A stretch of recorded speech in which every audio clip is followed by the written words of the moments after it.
Football খেলাটা সবারই কম বেশি প্রিয়, কিন্তু সবাই প্রতিনিয়ত খেলতে পারে না। কারণ ফুটবল খেলার জন্য ধৈর্য থাকতে হয়। এটা একটা চাইলেই মন চাইলেই একটা নাত্তি দিলাম এটাকে ফুটবল খেলা বলে না। আপনি ফুটবল খেলার জন্য আপনাকে প্রস্তুত থাকতে হবে, প্র্যাকটিস করতে হবে, প্রতিনিয়ত টেকনিক শিখতে হবে, স্কেল বাড়াইতে হবে।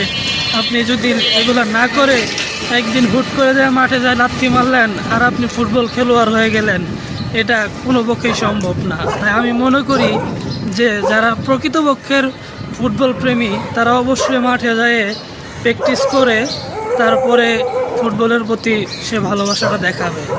তাই এই যে যারা প্র্যাকটিস না করে ফুটবলে লাথি মেরে যায় প্লেয়ার হয়ে যায়, আমার এইসব লোকগুলো দেখলে অনেক খারাপ লাগে।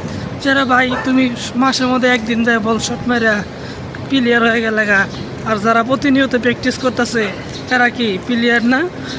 তুমি তাদেরকে সম্মানই করো না।